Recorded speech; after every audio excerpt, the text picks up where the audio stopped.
जय माता दी मित्रों, आपका बहुत बहुत स्वागत है मेरे चैनल मेरी प्यारी माँ कालका में।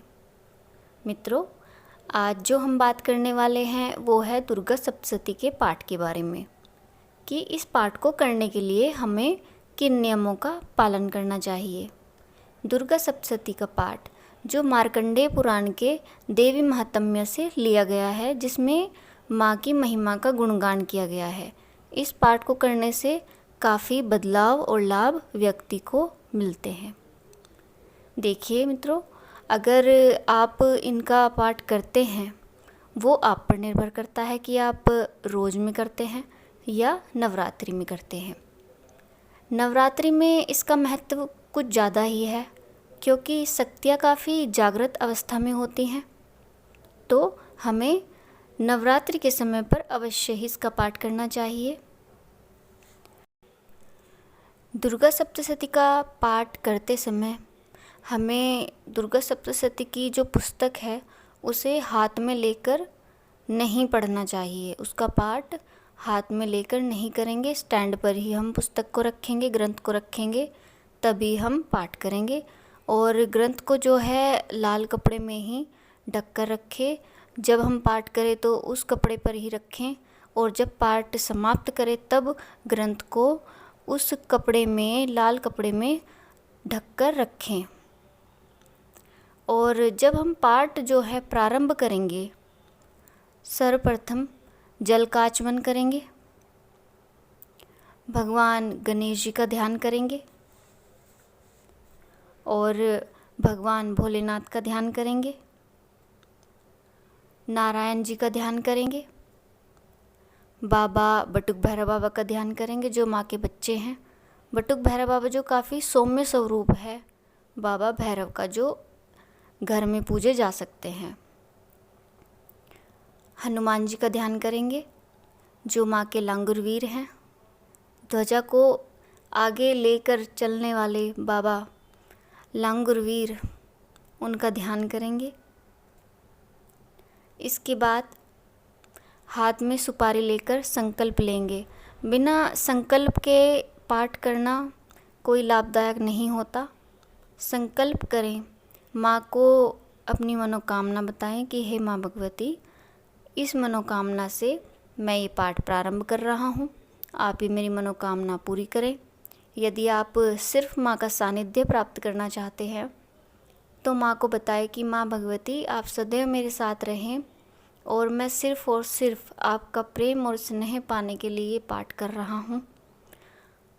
तब उसके पश्चात माँ के निर्वाण मंत्र ओम ऐं ह्रीं क्लीं चामुंडाय विच्चे नमः का जाप करें। जितना आपको सही लगे उतनी बार करें। उसके पश्चात दुर्गा कवच जो सबसे पहले किया जाता है, दुर्गा कवच का पाठ करें, अर्गला स्रोतम का पाठ करें, अथ कीलकम का पाठ करें। इनके पश्चात ही चंडी पाठ का प्रारंभ करें।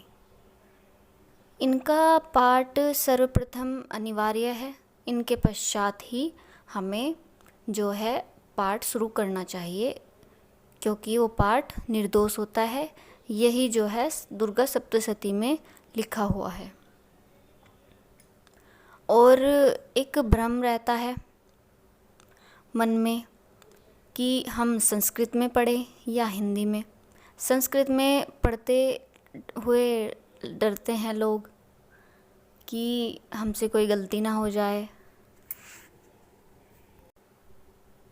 पर ऐसा कुछ है नहीं। यदि आपसे थोड़ी बहुत गलती हो भी जाएगी तो ऐसा कुछ नहीं है कि आपको इसका दंड मिलेगा, माँ भगवती आपको इसका दंड देगी, ऐसा कुछ नहीं है। लेकिन हाँ, यदि परिस्थिति दूसरी है, एक गहरे तंत्र जिसमें बहुत ही उच्च लेवल का जो तंत्र किया जाएगा, यदि उस समय पर इन मंत्रों में कोई भी भूल होगी तो उसका दंड अवश्य मिलेगा। लेकिन यदि प्रेम भाव से, श्रद्धा से माँ के चरणों में खुद को समर्पित करके पाठ किया जा रहा है तो ऐसा कुछ नहीं होगा।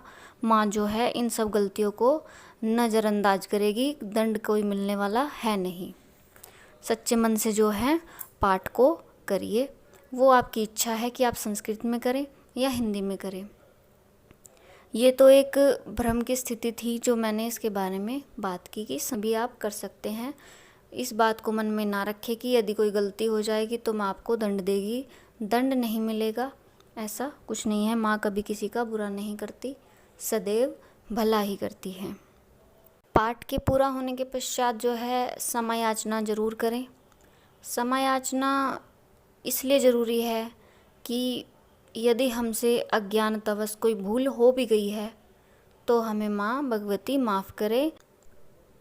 इस पाठ के दौरान जो है आप किसी की चुगली ना करें, किसी को अपशब्द ना कहें, ब्रह्मचर्य का पालन करें, भूमि शयन करें, जिसमें आप वैसे तो कुसा का जो है बिस्तर बताया जाता है, लेकिन आप अपनी सुविधा के अनुसार जो है भूमि शयन करें। और क्रोधवश आकर कभी किसी को गलत ना कहें। यदि आपने क्रोधवश किसी को गलत या बुरा कह भी दिया और उसका वो बुरा हो गया तो उसका भार कहीं ना कहीं आपके कंधों पर ही आएगा। तो इसलिए आप इन चीज़ों से बचें और माँ भगवती के चरणों में ये सब कुछ छोड़ें कि वे स्वयं ही संभाल लेंगी। इस चीज़ से आप बचें, क्योंकि यदि आप सच्चे मन से अपने आप को समर्पित करके पाठ कर रहे हैं तो ऐसा नहीं है कि आपकी मनोकामना पूर्ण नहीं होगी, अवश्य होगी। बस आप सच्चे मन से लगे रहिए, माँ पर विश्वास रखें। और इस तरह एक ग्रस्त व्यक्ति, एक साधारण व्यक्ति अपने पाठ को पूरा कर सकता है। वैसे अगर संक्षेप में जो है इन नियमों को कहें तो नियम काफ़ी सारे हैं, कड़े हैं, लेकिन एक ग्रस्त व्यक्ति के लिए सभी नियमों का निभाना काफ़ी मुश्किल है। पर मैं यही कहूँगी कि सच्चे मन से की हुई पूजा कभी निष्फल नहीं होती। यदि एक क्षण भर के लिए भी आप सच्चे मन से माँ को याद करेंगे, वो तब भी आपकी पूजा सफल होगी। यदि कोई बिना भाव के बैठा है, वो घंटों घंटों भी चाहे पूजा कर ले, उसकी वो भी सफल नहीं होने वाली। तो आप सिर्फ सच्चा मन और अच्छे तरीके से अपनी पूजा को करिए, अपने आप को समर्पित करके अपनी पूजा को करिए। माँ पर अवश्य ही प्रसन्न होगी, आपकी मनोकामना जो है पूरी करेंगी। इसी के साथ मैं अपनी वाणी को यहीं विराम दे रही हूँ। माँ भगवती आप पर अपना आशीर्वाद बनाए रखे, आपका पाठ सफल हो, यही मेरी कामना है, यही मेरी प्रार्थना है। यदि आपको मेरी वीडियो पसंद आए तो मेरे चैनल को सब्सक्राइब करें, वीडियो को लाइक करें। मिलती हूँ आपसे नई वीडियो के साथ, तब तक के लिए जय माता दी।